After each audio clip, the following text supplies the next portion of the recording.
नमस्कार दर्शकों, स्वागत है आपका यूटीवी न्यूज एक्सप्रेस में। मैं आपके साथ प्रियंका राठौड़।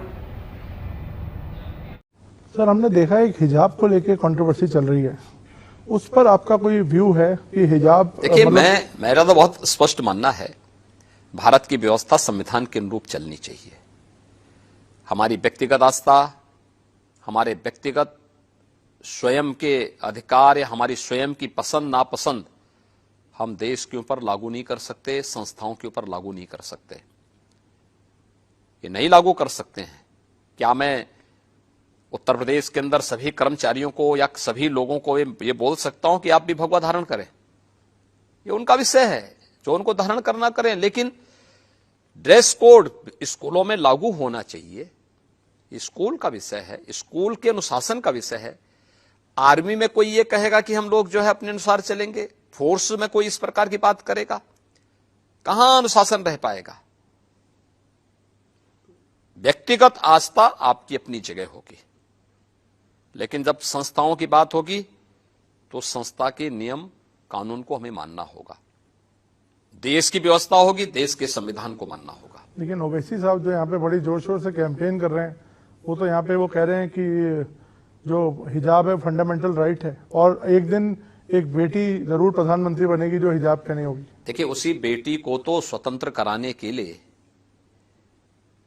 उसी बेटी को तो अधिकार देने के लिए प्रधानमंत्री मोदी जी ने 3 तलाक की कुप्रथा को हमेशा के लिए रोका है।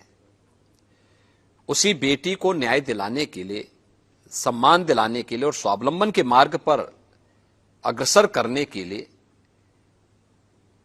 ये फैसले लिए जा रहे हैं। और उसी बेटी के सम्मान को लेकर के हम लोग इस बात को कहते हैं कि शरीयत के अनुसार व्यवस्था नहीं चलेगी, संविधान के अनुरूप चलेगी। जब संविधान के अनुरूप व्यवस्था चलेगी, हर बेटी को सुरक्षा, हर बेटी का सम्मान और हर बेटी के स्वावलंबन का कार्य होगा। आप मुझे नहीं रोक सकते, और इंशाअल्लाह ताला मुझे यकीन है कि अदलिया इंसाफ करेगी, और हम अपनी बेटियों को इंशाअल्लाह ताला, अगर वो ये फैसला करती है कि अब्बा अम्मी मैं हिजाब पहनूंगी, तो अब्बा अम्मी पहने बोलेंगे बेटा पहन, तुझे कौन रोकता, हम देखेंगे इंशाअल्लाह।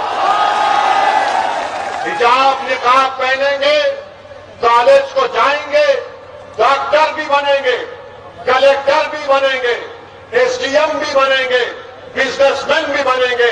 और एक दिन याद रखना तुम कांड की जनता, शायद मैं जिंदा नहीं रहूंगा, तुम देखना एक दिन इस देश की प्रधानमंत्री एक बच्ची हिजाब पहन के प्रधानमंत्री बनेगी। जब असदुद्दीन ओवैसी टोपी पहनकर पार्लियामेंट में जाकर बीजेपी के 300 एमपियों के सामने खड़े होकर आपके इंसाफ की बात कर सकता है, तो हिजाब और निकाब पहना कौन सा गुनाह हो गया? लेटेस्ट न्यूज अपडेट्स के लिए यूट्यूब एक्सप्रेस को सब्सक्राइब कीजिए, साथ में बेल आइकॉन को भी क्लिक कीजिए। साथ ही साथ लाइक, शेयर और कमेंट करना ना भूलिए।